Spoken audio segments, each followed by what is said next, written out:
तो हेलो दोस्तों, आप सब कैसे हैं। दोस्तों, आप सबके बीच में मैं फिर से आ चुका हूँ बहुत ही ज़बरदस्त भक्ति सॉन्ग लेकर, जो कि नवरात्रि का महीना अब शुरू होने वाला है। नवरात्रि का टाइम शुरू होने वाला है, तो इसलिए देवी भक्ति सॉन्ग लेकर आया हूँ आप सबके बीच। बहुत ही ज़बरदस्त और ख़तरनाक देवी भक्ति सॉन्ग है, तो कोई भी भाई गा सकता है, कोई दिक्कत नहीं है।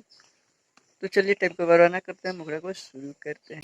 अरे ओढ़ी के चुनरी लाली लाली, अरे ओढ़ी के चुनरी लाली लाली, देखो वो तारी मैया शेरा वाली, देखो वो तारी मैया शेरा वाली।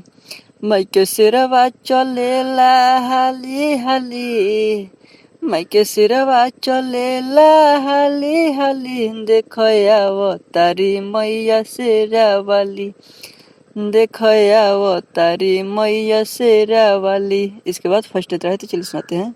दुनिया में पूरा भइल बहाला, चुनमुनिया रूप मई के बड़ा सुहाला।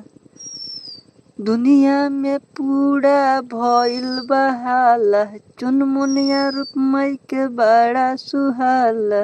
कबो दुर्गा के रूप धरी कबो काली, कबो दुर्गा के रूप धरी कबो काली, देखया वो तारी मैया शेरा वाली, देखया वो तारी मैया शेरा वाली। इसके बाद लास्ट अंतर है, तो चलिए सुनाते हैं। पहले सिंगर का नाम। माई के मूर्ति बा सजल, सिंह मृत्युंजय लिखे माई के भजन। माई के मूर्ति बा सजल, सिंह मृत्युंजय लिखे मैया के भजन। सभे अड़हुल के फूल लाल लाली लाली, सभे अड़हुल के फूल लाल लाली लाली, देखया वो तारी मैया शेरा वाली, देखया वो तारी मैया शेरा वाली। अरे ओढ़ी के चुनरी लाली लाली, अरे ओढ़ी के चुनरी लाली लाली, देखया वो तारी मैया शेरा वाली, देखया वो तारी मैया शेरा वाली।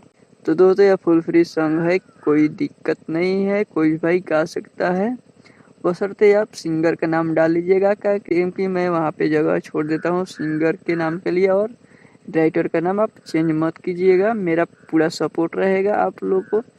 आप जब भी गाना रिकॉर्ड कराइएगा हमको शेयर जरूर कीजिएगा, हम पूरा आपको सपोर्ट करेंगे। तो अगर वीडियो आपको अच्छा लगा तो ज़्यादा से ज़्यादा शेयर कीजिएगा। हमारे आप चैनल पर नए हैं तो चैनल को सब्सक्राइब जरूर कीजिएगा। ओके, मिलते हैं फिर नेक्स्ट वीडियो में, तब तक के लिए बाय बाय।